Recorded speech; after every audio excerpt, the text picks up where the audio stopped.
in the morning. Lord, you hear my voice.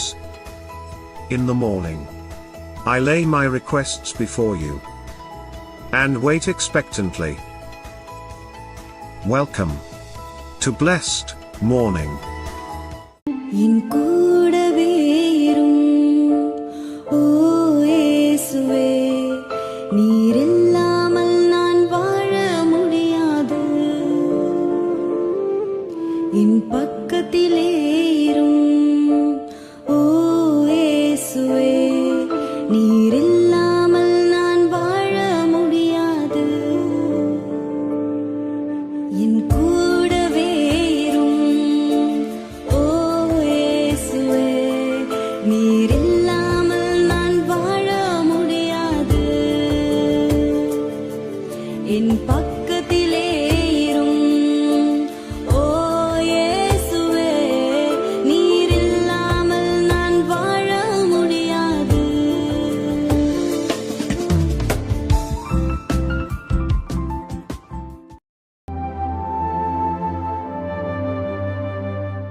പ്രിയരെ, അനുഗ്രഹിക്കപ്പെട്ട ഒരു പ്രഭാതം കൂടെ നമ്മുടെ ജീവിതത്തിൽ അനുവദിച്ചു തന്ന വലിയവനായ ദൈവത്തെ നമുക്ക് ഒരുമിച്ച് ചേർന്ന് നന്ദി പറയാം. എത്ര പേർ പറയും, ഞാൻ നിന്നതല്ല, എൻ്റെ ദൈവം എന്നെ നിർത്തിയതാണ്?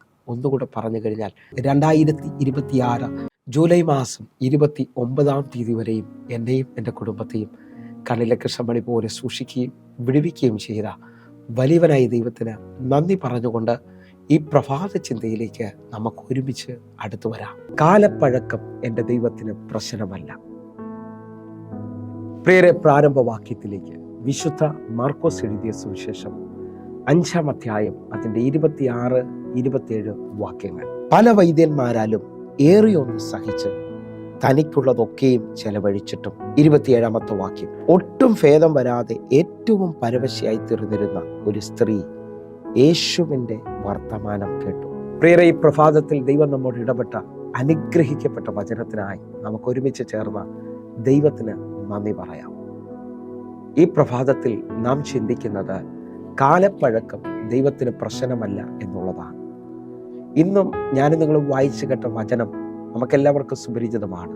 12 വർഷമായി രക്തസ്രാവമുള്ളവൾ, അവളുടെ പേരവിടെ കൊടുത്തിട്ടില്ല, എന്നാൽ വിശ്വാസത്താൽ അവൾ യേശുവിൻ്റെ വസ്ത്രത്തിൻ്റെ തൊങ്ങൽ തൊട്ട് സൗഖ്യം പ്രാപിക്കുകയാണ്.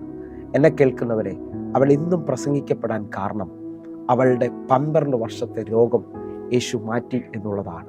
നിങ്ങൾ വിശ്വസിക്കാൻ പറ്റുമെങ്കിൽ വർഷങ്ങളായി നിൽക്കുന്ന നിങ്ങളുടെ ചില വിഷയത്തിനകത്ത് ദൈവം അത്ഭുതം ചെയ്യാൻ ആഗ്രഹിക്കുന്നു.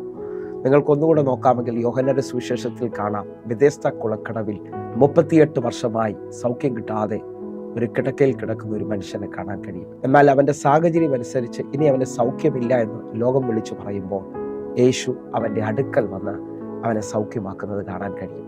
നിങ്ങൾ വിശ്വസിക്കാമെങ്കിൽ എൻ്റെ ദൈവത്തിന് കാലപ്പഴക്കം പ്രശ്നമല്ല. വർഷങ്ങളായിട്ട് നിങ്ങളുടെ കുടുംബത്തിൻ്റെ, നിങ്ങളുടെ വ്യക്തിപരമായ ജീവിതത്തിൽ, തലമുറയുടെ ആവശ്യങ്ങളിൽ ഇനി വഴിയൊന്നും തുറക്കത്തില്ല എന്ന് പറയുന്ന വിഷയങ്ങളിൽ ഈ പ്രഭാതത്തിൽ വിശ്വസിക്കാമെങ്കിൽ ഈ പ്രഭാതത്തിൽ ദൈവം എന്നോട് നിങ്ങളോട് പറയുന്നു, ഇത് വിടുതലിന്റെ പ്രഭാതമാണ്, ഇതൊരു അത്ഭുതത്തിന്റെ പ്രഭാതമാണ്. സ്വീകരിക്കാൻ പറ്റുമെങ്കിൽ ഇതാ ഈ ചിന്തിക്കുന്ന 2 വാക്യങ്ങളിൽ നിന്ന് ആഴമായ 3 കാര്യങ്ങൾ ദൈവം നമ്മോട് സംസാരിക്കാൻ പോവുകയാണ്. എന്നെ ശ്രദ്ധിക്കുന്നവരെ, 26-ാമത്തെ വാക്യത്തിൽ നമുക്കൊന്നുകൂടെ ഒന്ന് ചിന്തിക്കാം. 26-ാമത്തെ വാക്യത്തിൽ നിന്ന് 2 ചിന്തകൾ. പല വൈദ്യന്മാരാലും ഏറി ഒന്ന് സഹിച്ച. ഇവിടെ നിങ്ങൾക്ക് ആഴം കാണാൻ കഴിയും. ഈ സ്ത്രീ പല വൈദ്യന്മാരാലും ഏറി ഒന്ന് സഹിച്ചു.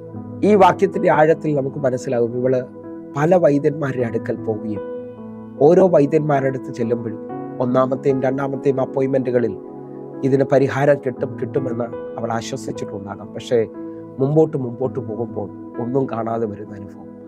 ആ നിലയിൽ നിൽക്കുമ്പോൾ ഇതാ വചനം ശ്രദ്ധിക്കുന്നവർക്കറിയാം, ഇവൾ ഏറി ഒന്ന് സഹിച്ചു. ഒത്തിരി വൈദ്യന്മാരുടെ അടുത്ത് പോയി, പക്ഷെ ഇവളുടെ വിഷയത്തിനകത്ത് മറുപടി വന്നില്ല. നമ്മളോട് പലരോട് ചോദിച്ചാൽ ചിലവർ പറയുന്നത് ഞാനിങ്ങനെ കേട്ടിട്ടുണ്ട്, ഇനി കരയാൻ കണ്ണുനീരില്ല. ആ വിഷയത്തിനകത്ത് വല്ലാതെ തകർന്നു പോയിട്ടുണ്ട്. ഇന്ന് ഈ പ്രഭാതത്തിൽ പല വൈദ്യന്മാരാൽ ഏറിയൊന്ന് സഹിച്ചവർ, അവളുടെ ജീവിതത്തിൽ ദൈവം വിടുതലയച്ചെങ്കിൽ നിങ്ങളുടെ ജീവിതത്തിനകത്തും ഉറപ്പായി ദൈവം വഴി തുറക്കും. 2-ാമത്തെ അവിടുത്തെ ആശയം എന്ന് പറയുന്നത്, തനിക്കുള്ളതൊക്കെയും ചെലവഴിച്ചു. അവൾ ഓരോ പ്രാവശ്യവും ഓരോ ആശുപത്രികളിൽ അല്ലെങ്കിൽ വൈദ്യന്റെ അടുക്കൽ പോയി അവൾക്കുള്ളതെല്ലാം നഷ്ടപ്പെട്ടു. തനിക്കുള്ളതൊക്കെയും ചെലവഴിച്ചു. പക്ഷെ അവളുടെ വിഷയത്തിനകത്ത് വിടുതൽ വന്നിട്ടില്ല. ഈ സമയങ്ങളിൽ നമ്മൾ ആശുപത്രിയിൽ ചെന്നാൽ നമുക്കറിയാം, ഒരു ചെറിയ രോഗത്തിന് ചെന്നാലും ഒത്തിരി ടെസ്റ്റുകളും സ്കാനിങ്ങും അങ്ങനെയുള്ള ഒത്തിരി പ്രശ്നങ്ങളിലൂടെ ഇതാ പൈസ മുഴുവൻ നഷ്ടപ്പെട്ടു പോകുന്ന അനുഭവങ്ങൾ കാണാം. ഇതേപോലെ ഈ സ്ത്രീയോട് ചോദിച്ചാൽ അവൾ പറയും, എനിക്കുള്ളതെല്ലാം ഈ രോഗത്തിൻ്റെ അനുഭവത്തിൽ വിറ്റ് ചിലവഴിച്ചിട്ടും എനിക്ക് ഭേദം വന്നിട്ടില്ല. നിങ്ങൾ വിശ്വസിക്കുന്നവരാണെങ്കിൽ, ഒന്ന്, അവൾ ഒന്ന് സഹിച്ചവളാണ്. രണ്ട്, എല്ലാം ചിലവഴിച്ചവളാണ്. ഈ നിലയിൽ ആരെങ്കിലും എന്നെ ശ്രദ്ധിക്കുന്നുണ്ടെങ്കിൽ, എല്ലാം നോക്കിയിട്ടും ഒരു വിടുതൽ കണ്ടില്ല, എല്ലാം നഷ്ടപ്പെട്ടിട്ടും ഇന്നും കണ്ണുനീരിൻ്റെ അനുഭവത്തിലാണ്. ഇന്ന് നിങ്ങളുടെ പ്രഭാതമാണ്. ഇന്ന് നിങ്ങൾക്ക് വേണ്ടി ഒരു അത്ഭുതം കർത്താവ് ചെയ്യാൻ പോവുകയാണ്. ആരും സഹായിക്കാനില്ലാത്തവനെ ദൈവം സഹായിക്കും. എങ്കിൽ മൂന്നാമത്തെ ചിന്ത ആ 27-ാമത്തെ വാക്യമാണ്. നിങ്ങൾ ശ്രദ്ധിക്കണം. ഒട്ടും ഭേദം വരാതെ ഏറ്റവും പരവശയായി തീർന്ന ഒരു സ്ത്രീ യേശുവിൻ്റെ വർത്തമാനം കേട്ടു. അവിടെ ഇങ്ങനെ എഴുതിയിരിക്കുന്നത്, ഒട്ടും ഭേദം വരാതെ ഏറ്റവും പരവശയായി തീർന്ന സ്ത്രീ. അവളുടെ ഏറ്റവും പരവശയായി തീർന്നു എന്ന് അവിടെ എഴുതുമ്പോൾ അവളുടെ പ്രതീക്ഷകളെല്ലാം നഷ്ടപ്പെട്ടു. ഏറ്റവും പരവശയായിരിക്കുന്നു എന്നാണ് അവൾ എഴുതിയിരിക്കുന്നത്. പ്രതീക്ഷകളെല്ലാം നഷ്ടപ്പെട്ടു പോയ അനുഭവം നിങ്ങളൊന്ന് പൂർണ്ണമായിട്ട് വിശ്വസിക്കാവൂ. എൻ്റെ യേശു ആർക്കും കടക്കാനല്ല. അവൻ്റെ അടുക്കലേക്ക് വന്നാൽ ഇന്ന് നിങ്ങളുടെ ജീവിതത്തിൽ ഒരു പുതുക്കം സംഭവിക്കും. നിങ്ങളുടെ ജീവിതത്തിനകത്ത് തീർന്നു എന്ന് പറയുന്ന എല്ലാ വിഷയത്തിനകത്തും എൻ്റെ കർത്താവ് വലിയൊരു അത്ഭുതം ചെയ്യാൻ പോവുകയാണ്. നിങ്ങൾ വിശ്വസിക്കാൻ പറ്റുമെങ്കിൽ പ്രതീക്ഷ നഷ്ടപ്പെട്ടു പോയി. ചിലർ വന്ന് പറയാറുണ്ട്, എൻ്റെ ജോലിയുടെ പ്രതീക്ഷ എല്ലാം പോയി പാസ്റ്റേ, എൻ്റെ വിദ്യാഭ്യാസത്തിൻ്റെ പ്രതീക്ഷ നഷ്ടപ്പെട്ടു, എൻ്റെ കുടുംബജീവിതം പ്രതീക്ഷ നഷ്ടപ്പെട്ടു, ഹല്ലേലൂയ, എൻ്റെ ബിസിനസ്സിൻ്റെ പ്രതീക്ഷ നഷ്ടപ്പെട്ടു എന്ന് പറഞ്ഞാൽ ഇനി മാർഗമില്ല എന്നുള്ള അനുഭവത്തിലാണ്. പക്ഷേ ഇന്ന് ഈ മെസ്സേജ് കേട്ടുകൊണ്ടിരിക്കുന്ന നിങ്ങൾ വിശ്വാസത്തോടൊരു സ്റ്റെപ്പ് വയ്ക്കാമെങ്കിൽ, ഇന്ന് കർത്താവിനെ കുറിച്ച് നിങ്ങൾക്ക് ഉറപ്പുണ്ടെങ്കിൽ, നിങ്ങളുടെ ജീവിതത്തിൽ ഇതുവരെയും നടക്കാത്ത അത്ഭുതം എൻ്റെ കർത്താവ് ചെയ്യാം. കാരണം എൻ്റെ ദൈവത്തിന് കാലപ്പഴക്കം പ്രശ്നമല്ല.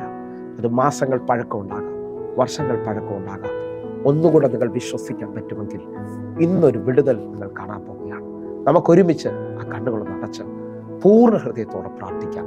എല്ലാവരും എൻ്റെ കൂടെ പ്രാർത്ഥിക്കണമേ. നമ്മളെ സമാധാനിപ്പിക്കുന്ന, നമ്മളെ സ്വസ്ഥതയിലേക്ക് നടത്തുന്ന യേശുവിൻ്റെ രക്തത്തിൻ്റെ ശക്തി നമുക്ക് വേണ്ടി വ്യാപരിക്കാൻ പോവുകയാണ്. നമുക്ക് പൂർണ്ണമായിട്ട് വിശ്വസിക്കുകയും പ്രാർത്ഥിക്കുകയും ചെയ്യാം. കണ്ണുകൾ അടയ്ക്കാം.